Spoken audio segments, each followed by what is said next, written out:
நண்பர்களே, இந்த வீடியோவில் கல்வெட்டியல் நிபுணர்கள் ஒவ்வொருத்தராக பார்த்துட்டு வரோம். அந்த வரிசையில பெஞ்சமின் லெவிஸ் ரைஸ் என்பவரை குறித்து நம்மிடத்துல கிட்டியிருக்கிற கொஞ்சம் கருத்தை பார்க்க போறோம்.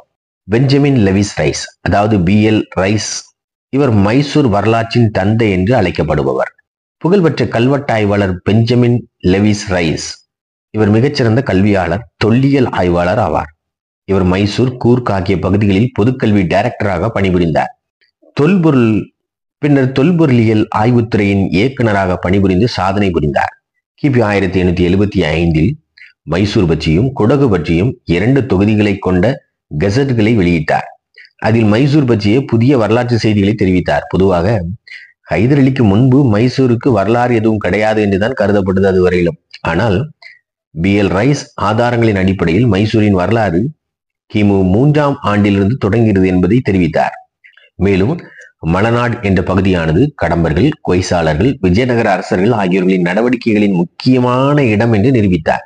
1879 தான் சேகரித்த கல்வெட்டுகளை கொண்டு மைசூர் கல்வெட்டுகள் என்ற சிறிய தொகுதியை வெளியிட்டார்.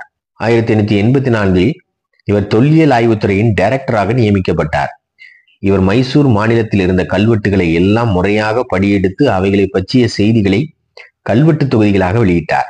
மேலும் எபிகிராபிக் கர்நாடிகாவின் 3ஆம் தொகுதி முதல் 12ஆம் தொகுதி வரை இவர்தான் வெளியிட்டார். இதன் மூலம் 1906ஆம் வருடத்திற்குள் சுமார் 9000 கல்வெட்டுகளை சேகரித்து சாதனை செய்துள்ளார். பல்லவர்கள் அயல் நாட்டவர்களே என்ற கருத்துக்களை கூறியவர்களில் பெஞ்சமின் ரைஸும் ஒருவர். பல்லவர்கள் பகலவர்கள் என்ற பிரிவினருடன் தொடர்புடையவர் என்றும் அவர்கள் கௌதமி புத்திர சதகர்ணியால் வெல்லப்பட்டவர்கள் என்றும் கூறுகிறார் BL ரைஸ். ஆனால் இது வெறும் வார்த்தையில் கூறப்பட்டது. இதற்கான எந்தவிதமான நிறுவனமும் கிடையாது. எனவே பல்லவர்கள் வெளிநாட்டினர் என்ற கருத்து ஏற்கப்படவில்லை. இவ்வாறு இந்திய கல்வெட்டாய்வுக்கு பெருந்தொண்டாற்றினார் ரைஸ்.